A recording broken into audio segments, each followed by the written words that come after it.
নাহিদ ইসলাম তিনি বলেছেন শেখ হাসিনাকে এই বক্তব্যটা থামানোর ক্ষেত্রে আমাদের একটা বড় ধরনের কূটনৈতিক ব্যর্থতা এবং এর ক্ষেত্রে এই ঘটনায় ভারতের হাইকমিশনারকে ডাকা উচিত ছিল, ডেকে কঠোরভাবে নিন্দা জানানো উচিত ছিল এবং পরবর্তীতে কি কূটনৈতিক ব্যবস্থা নেবে জনগণের সামনে সেটা উন্মুক্ত করা উচিত ছিল। এবং তিনি বলেছেন এটা হঠাৎ করে হয়ে যায়নি, সরকারের জায়গা থেকে যথাযথ ব্যবস্থা কূটনৈতিক পদক্ষেপ না নেওয়ার কারণে এই সুযোগটা তৈরি হয়েছে।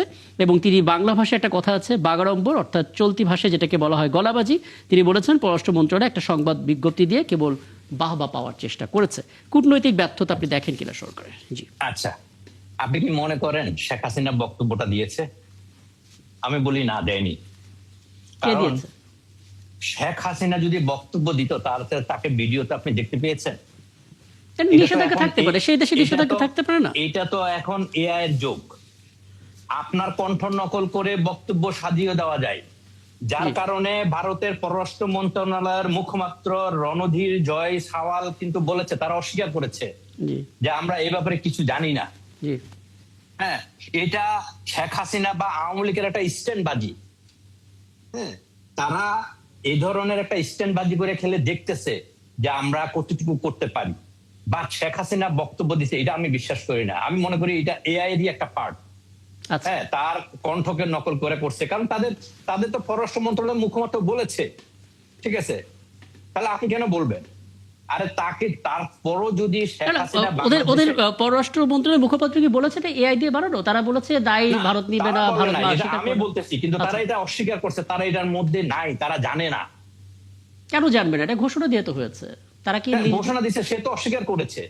আচ্ছা, একটা রাষ্ট্রের মুখপাত্র যদি পররাষ্ট্র মন্ত্রণালয়ের মুখপাত্র বলে, আপনি তার কথা বিশ্বাস করতে হবে? জি না, বিশ্বাস নট নেসেসারি বিশ্বাস করতে হবে। রাষ্ট্র অস্বীকার করতেছে, এক মিনিট, আপনি রাষ্ট্র অস্বীকার করতেছে, আপনি আমি বিশ্বাস করতে হবে বলে না, কিন্তু আমি বিশ্বাস করব রাষ্ট্রের মুখপাত্রের কথা বিশ্বাস করব, ঠিক আছে? তো আমরা এর আগে অনেক দেখেছি এআইয়ের মাধ্যমে কণ্ঠ নকল করে অনেকে বক্তব্য দিতে, অনেকে এভাবে ফাঁসায় দেওয়া। এটা বাংলাদেশে না, পৃথিবীর সব দেশে হচ্ছে। মুশকিল হচ্ছে তার কারণ যখন আমরা রয়টার্স এর প্রতিবেদন দেখি, হ্যাঁ, তখন রয়টার্স তো অন্তত ইনভেস্টিগেশন করে বলতে পারতো এটা এআই দিয়ে বানানো ইত্যাদি ইত্যাদি। ধরুক তিনি এআই দিয়ে বানিয়েছেন, তিনি এআই দিয়ে হয়তো কথা বলেছেন, কিন্তু আমরা তো সেটা ঠেকাতে পারছিলাম না বা পারলাম না। না, এটা আপনি এই যুগে কি এটা সম্ভব কোনো কিছু ঠেকানো? তাহলে তো আপনাকে ওই যে শেখ হাসিনার মতো আবার সেই আমাদের যে কি জানি ওই সবই বন্ধ করে দিতে হবে ঠেকানোর জন্য। আমরা যদি সব বন্ধ করে দিতাম, ফেসবুক, ইউটিউব সব বন্ধ, তখন তো আবার বলতেন যে আপনারা বন্ধ করে দিলেন কেন? মানুষের বাক স্বাধীনতা বলা, প্রতিবাদ কি ঠিকঠাক ভাবে জানানো হয়েছে? ভারতের হাইকমিশনের কাছে বলা মানে বলছিলেন নাহিদ ইসলাম যে কড়া প্রতিবাদ জানানো উচিত ছিল। আমরা তো এখনো পর্যন্ত এটা বিশ্বাস করতে পারি না শেখ হাসিনা যে এই বক্তব্যগুলো দিচ্ছে। আচ্ছা, আমরা, কারণ আমি তার ফেস সরাসরি দেখি না। আপনি আমার কথা এখন, আপনি আমার কথা দেখতে পাচ্ছেন, আমাকে আমি কথা বলতেছি, এটাকে নকল করার কোনো অস্ত্র নাই। জি, দেখেন, সে বাংলাদেশের নাগরিক, সে অপরাধ করেছে, বাংলাদেশে তার শাস্তি হবে, তাকে বাংলাদেশে আসার সেই সুযোগটা দিতে হবে, কিন্তু তাকে আমরা সেই সুযোগটা দিতে চাচ্ছি না কেন? আমরা কি তার বিচার করব না কেন? শেখ হাসিনা কি বলে নাই তারেক রহমান তুই বাংলাদেশে আয়, তোর সাহস থাকলে? বলেনি? আর আমাদের প্রধানমন্ত্রী তারেক রহমান কি বলেছে? তাহলে এই যে প্রশ্নটা আপনি করলেন, এটার অনেকটা একই ধরনের প্রশ্ন খোদ জামাত আমিরই করেছেন যে শেখ হাসিনাকে ফিরিয়ে আনতে দেরি হচ্ছে কেন?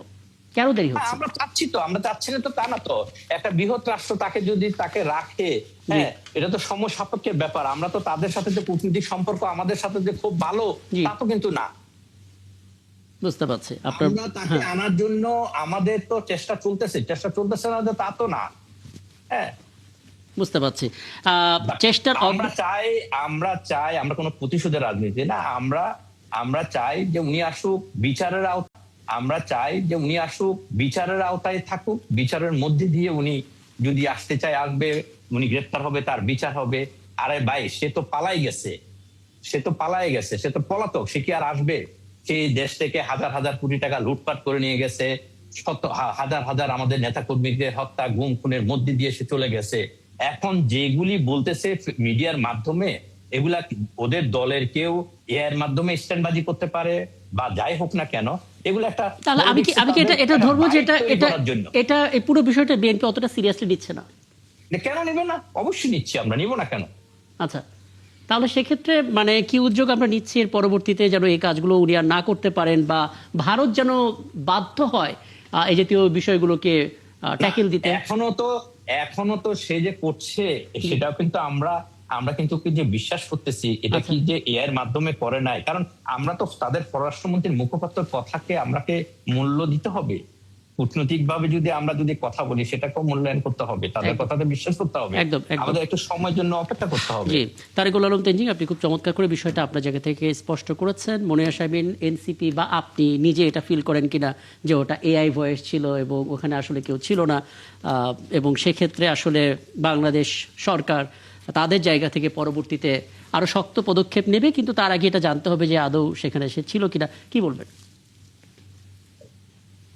দেখেন, এটার ফ্যাক্ট চেকিং এর জন্য তো আসলে আলাদা প্রতিষ্ঠান আছে, তারা এটা ভালো বলতে পারবে যে উনি আসলে ছিলেন কি ছিলেন না। এখন আমরা যখন আলোচনাটা করব তখন আমাদের এটা ধরে নিয়ে কথা বলতে হবে যে উনি ছিলেন। হ্যাঁ, এখন এই জায়গা থেকে আমি যদি বলি যে জনাব নাহিদ ইসলাম, এনসিপির আহ্বায়ক এবং মাননীয় বিরোধী দলীয় হুইপ, উনি যেভাবে করে বলেছেন এটা খুবই স্বাভাবিক, মানে এবং এটার সাথে আমি একমত এই কারণেই যে দেখেন শেখ হাসিনাকে এই প্রথমবার বক্তব্য দিচ্ছে না তো, বেশ অনেকদিন ধরেই সে বিভিন্ন ভাবে অনলাইনে মিটিং করে, তারপরে আসবো ডিসেম্বরে, আসবো অমুক দিন, আসবো তমুক দিন, আসবো, এই ধরনের কিন্তু কথাবার্তা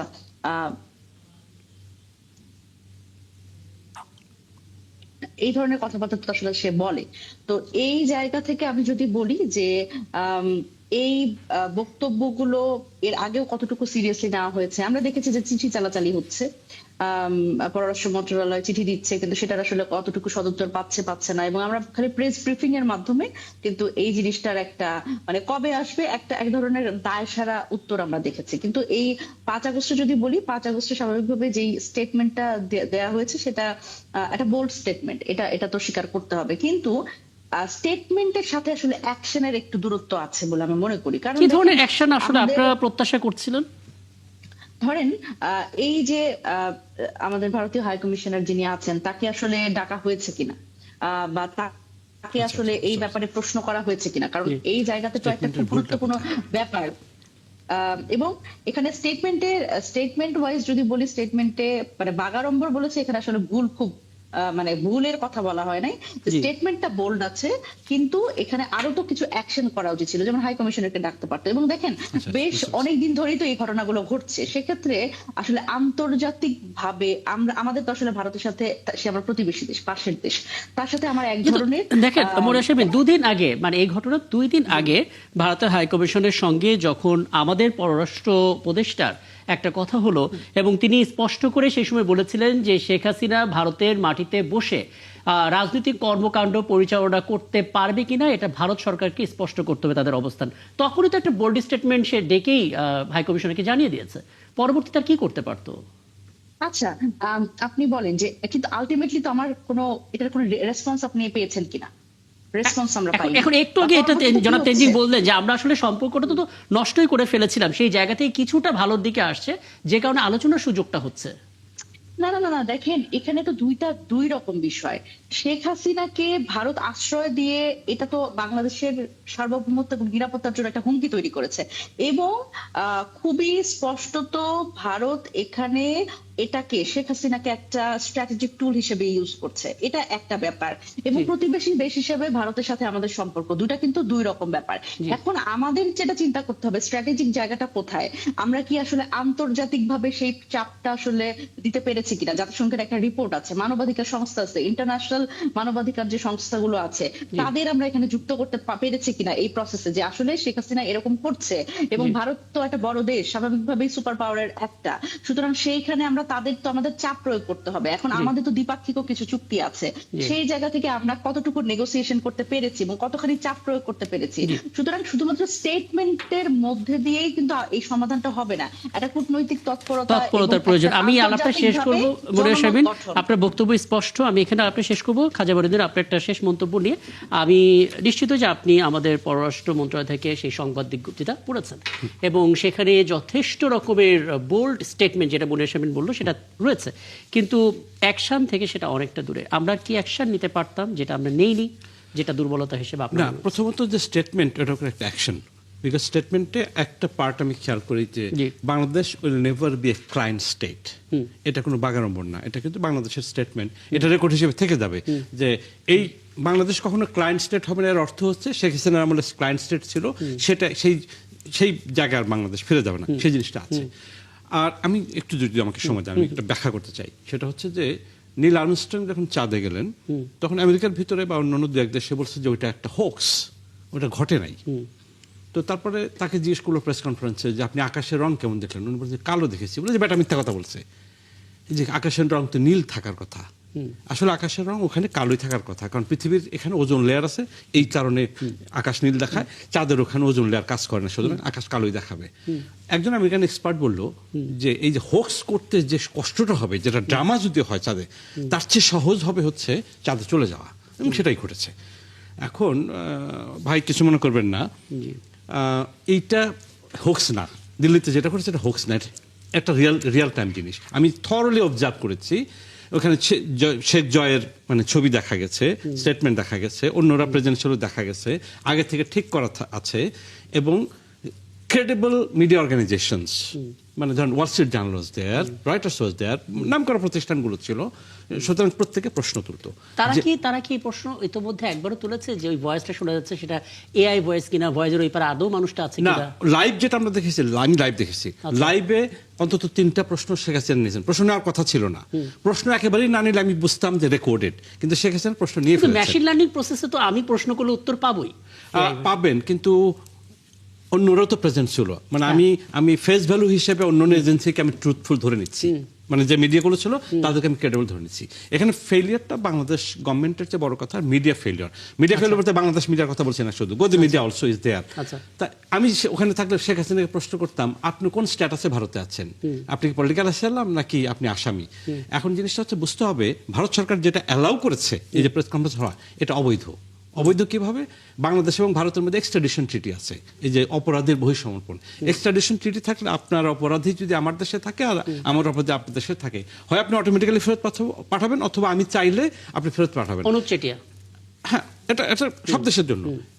শেখ হাসিনাকে ভারত পাঠাবে না, একটা আর্গুমেন্ট ভারতের পক্ষে আছে, সেটা ভারত পরিষ্কার বলেন। আর্গুমেন্টটা হচ্ছে কোন দেশের প্রিজনার বা পলিটিক্যাল প্রিজনার যদি হয়, খুন করেও যদি সে চলে যায়, ওই দেশে একটা আর্গুমেন্ট দিতে পারে।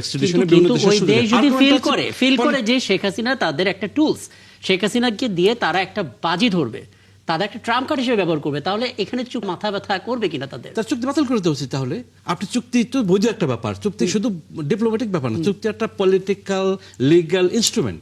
সেই চুক্তি রেখে আপনি এটা করছেন, এবং এই যে কি বলে মুখপাত্রের কথা বলছেন, মুখপাত্র 1-1.5 বছর ধরে, 1 বছর হয়ে যাবে প্রায়, যে আমরা খতিয়ে দেখছি, বাংলাদেশ যে অনুরোধ করেছে শেখ হাসিনা ফেরত পাঠানোর, এবং এটা কেমন পর্যন্ত চলতে থাকবে তার কথাই বোঝা যাচ্ছে। তাহলে এখন বাংলাদেশের কি করার আছে? বাংলাদেশের চাপটা অব্যাহত রাখা, আর কিছু না। আর ভারতের অ্যাকশন তো বাংলাদেশ ঠিক করতে পারবে না, এটা ভারতের বিষয় যে ভারত কিভাবে করবে। ভারত ঠিক কাজ করে। হ্যাঁ, আলাপটা তো করলামই।